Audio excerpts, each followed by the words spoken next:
సాక్షాత్ TDP chief వాళ్ళ అబ్బాయి గారిని కూడా ఓడించింది. ఆ గవర్నమెంట్ చేసిన ఇంప్లికేషన్ వల్ల మీ మీద ఎంత రిపల్షన్ పడిందో మాకు తెలుసు. క్యాపిటల్ అనేది పోయింది, సరే పోతే వైజాగ్ పోయింది. ఈరోజు జగన్మోహన్ రెడ్డి గారు తాడేపల్లిలో నివసిస్తున్నారు. నెక్స్ట్ గవర్నమెంట్ వస్తుంది, గవర్నమెంట్ ఆఫీసెస్ అన్ని వైజాగ్కి వెళ్ళిపోతాయి. మోస్ట్ ఆఫ్ ద డెవలప్మెంట్ మళ్ళీ ఆగిపోతుంది. అంటే నేను మన కాన్స్టిట్యున్సీ గురించి మాట్లాడుతున్నాను sir, not about the other things.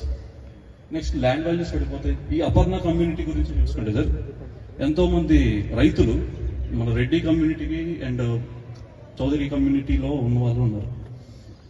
Government form అయ్యి ఎప్పుడైతే డెసిషన్ తీసుకోకముందు 5,500 రూపీస్ ఎస్ఎఫ్టీ కంపెనీ వాళ్ళు 3,500 రూపాయలు అమ్మేస్తున్నారు. ఒక్కొక్కరు ఎంతో లాస్. లోపల రాజశేఖర రెడ్డి గారు ఫోటోలు పెట్టినారు, ఇంకా దేవుడి బొమ్మలు పెట్టాల ఇళ్లలో. రాజశేఖర రెడ్డి గారు బొమ్మలు పెట్టినారు. లోపల బాధ ఉన్నా కానీ బయటికి జెండా పట్టుకుని అదే డబ్బులతో తిరుగుతుంటారు. అనేది మనం ఏదైతే చెట్టు పెరిగిందో కొమ్మలు నరికేసుకుని, కొమ్మలు అనేవి ఏదైతే డబ్బులు ఉన్నాయో ఆ డబ్బుల్ని కూడా వేస్ట్ చేసుకుని మళ్ళీ వైసీపీ కోసం తిరుగుతున్నాం. కానీ లోపల ఉన్న బాధను మీ దాకా ఎవరు ఎక్స్ప్రెస్ చేయట్లేదు. కానీ వీటి మీద కొంచెం రెజల్యూషన్స్ మీరు చూసి, అంటే మీరు గవర్నమెంట్తో మాట్లాడతారో ఆ రిపల్షన్ మీ మీద పడి లావణ్య గారి మీద పడితే అవన్నీ జరుగుతూ ఉంటున్నాయి ప్రజెంట్ యాజ్ ఆఫ్ నౌ, బయటికి చెప్పుకోకపోవచ్చు.